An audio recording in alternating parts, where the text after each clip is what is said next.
Bismillahirrahmanirrahim. Assalamualaikum warahmatullahi wabarakatuh. Bismillah, alhamdulillah, wassalatu wassalamu ala rasulillah wa ala alihi wa ashabihi wa mawalah. Amma ba'd. Puji dan syukur marilah kita panjatkan kehadirat Allah yang maha segalanya, ya dzal jalali wal ikram,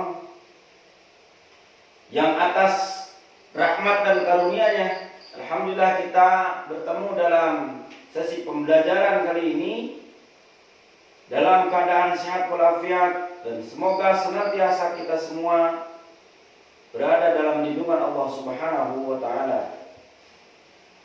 Salawat serta salam semoga senantiasa terlimpah curah kepada junjungan kita Nabi Muhammad sallallahu alaihi wasallam. Tak lupa kepada keluarganya, sahabatnya, kepada tabi'in, atba'ut tabi'in, ulama amilin, termasuk kita sekalian, mudah-mudahan mendapati syafaatul uzma nanti yaumil jaza. Amin ya Allah ya rabbal alamin. Baik teman-teman dulu sekalian yang saya banggakan, pada pertemuan kali ini kita akan membahas materi Al-Quran dan Hadis adalah pedoman hidupku. Ini terkhusus untuk pembelajar paket C kelas 10. Teman-teman yang saya banggakan, bicara Al-Quran dan Hadis tentu ini hal yang sangat kompleks, ya, hal yang sangat lengkap. Tapi dalam materi kali ini paling tidak saya akan memberikan sedikitnya gitu ya, beberapa kisah dan iktibar juga untuk kita sekalian, bahwa kita harus terdorong untuk mencintai Al-Quran dan juga mendengarkan serta melakukan apa yang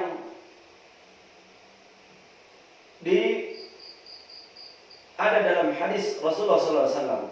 Baik, kita lihat pada slide bagian akhir ini, ya, Al-Quran dan Hadis adalah pedoman hidupku.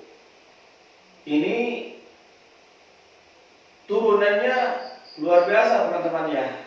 Banyak sekali kedudukan Al-Quran sebagai sumber hukum Islam, tentu kedudukan hadis sebagai sumber hukum Islam juga itu tentu, karena Al-Quran berdasarkan ya dari Allah, wahyu dari Allah. Hadis pun sama ya. Yang tidak termaktub dalam Al-Quran adalah hadis atau as-sunnah.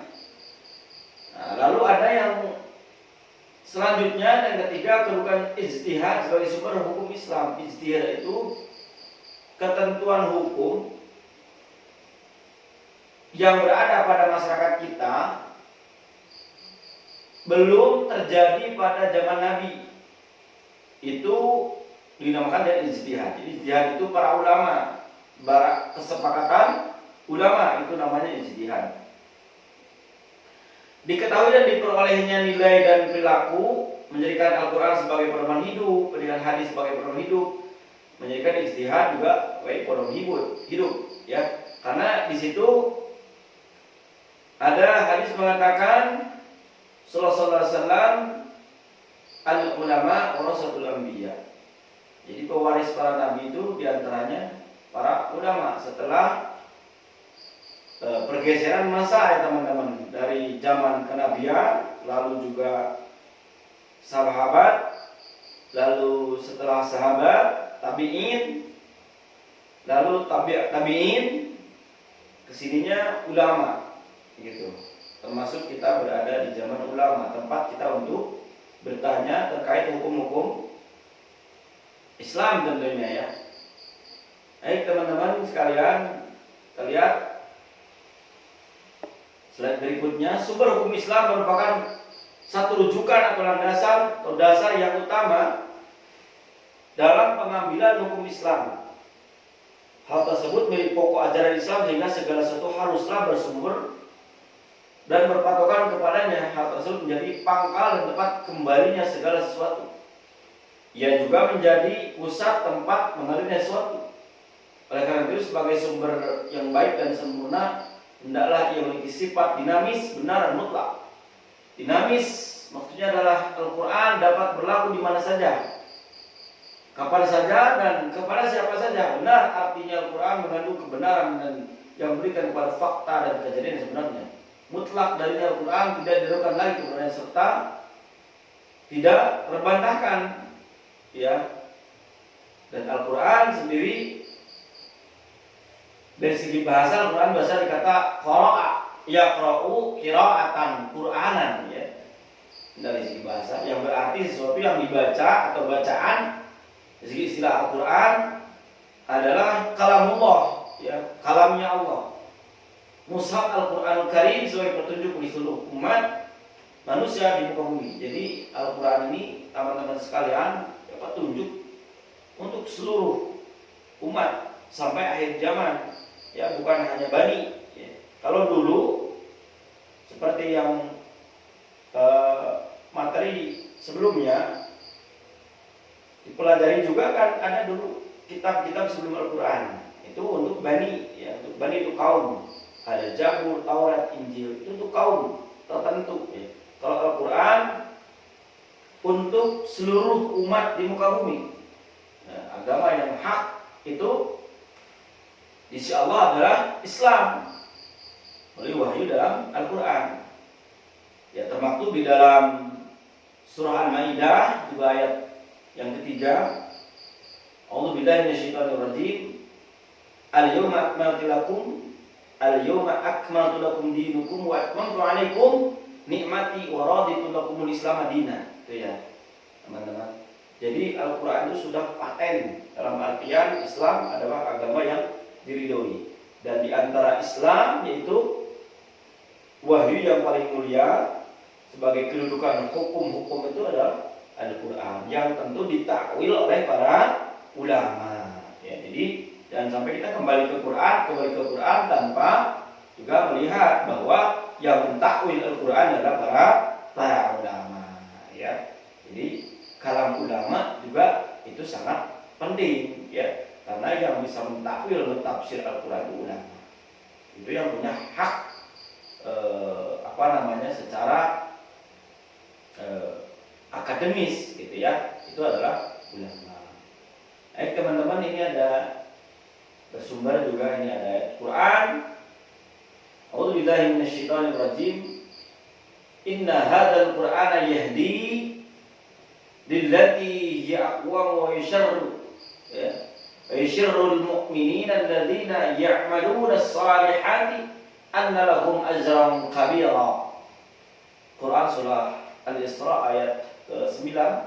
Sungguh Al-Quran ini memberi petunjuk, ya, jalan yang lurus bagi dan beri kabar gembira kepada orang yang mukmin yang mengerjakan kebaikan atau kebajikan, bahwa mereka mendapatkan pahala yang besar dari Allah Subhanahu wa taala. Ini petunjuk al-huda juga, ya, Al-Quran jalan yang lurus. Di situ ada kata, ada diksi yahdi, ya, petunjuk.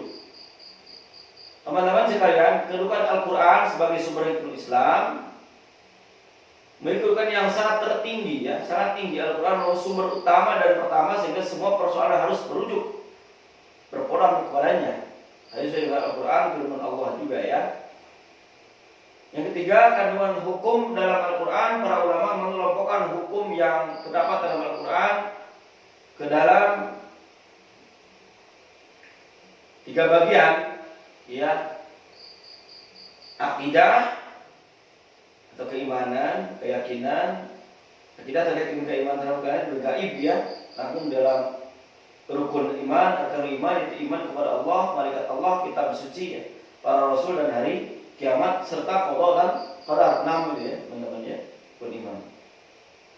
Tentu ini juga akhlak atau budi pekerti, ya, selain dari berisi hukum-hukum Islam. Kalau semuanya saya baca juga ini mungkin akan terlalu lama. Bisa teman-teman nanti juga membaca ya materi dari saya bisa melalui grup nanti insya Allah kan dibutuhkan, nanti teman-teman bisa mengakses tentu ya. Ini kita lanjut.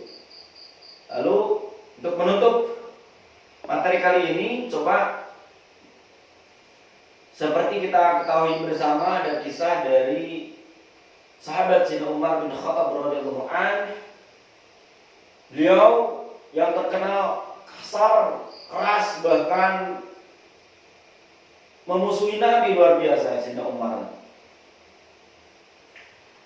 waktu itu, Umar bin Khattab, Rasulullah SAW dalam satu riwayat beliau berdoa, ya Allah, perkenankanlah Umar masuk ke golonganku. Waktu itu sebenarnya Umar bin Hisam itu adalah nama lainnya dari Abu Jahal, ya, yang notabene adalah pamannya. Sedangkan Umar bin Khattab itu secara nasab orang lain. Tapi Allah memperkenankan Sayyidina Umar bin Khattab yang memeluk Islam. Sedikit saja sekilas, Umar bin Khattab radhiyallahu an satu waktu ia ingin datang ke tempat Rasul, ingin membunuhnya, bahkan teman-teman ingin membunuhnya karena sudah muak ya. Rasulullah Nabi Muhammad SAW sudah terkenal seantero Mekah waktu itu. Lalu Sayyidina Umar sebelum ke rumah Rasul mampirlah ke rumah adiknya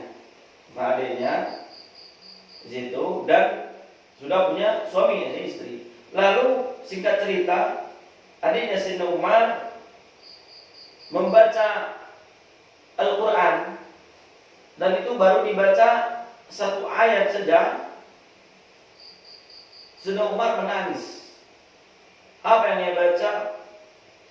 Toha dan seterusnya ya ayatnya dibacakan, dan Sayyidina Umar menangis.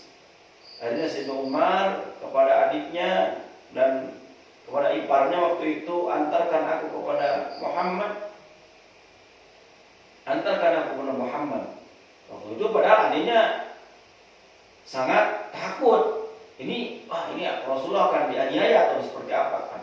Padahal Sayyidina Umar sudah tersentuh, sudah datang hidayah serta inayahnya ke dalam jiwanya. Sayyidina Umar datang, singkat cerita, dan memeluk Rasulullah dan bersyahadat di situ.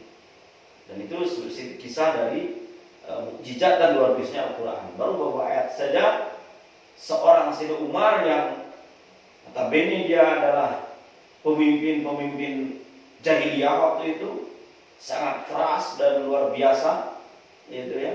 Kisahnya Sayyidina Umar itu sahabat yang paling keras, tapi dengan Al-Quran Karim Sayyidina Umar langsung bersyahadat. Itulah mungkin teman-teman kisah dan juga materi kali ini. Mudah-mudahan ada manfaatnya. Saya tutup. Wallahul muwaffiq ila aqwamit thoriq. Assalamualaikum warahmatullahi wabarakatuh.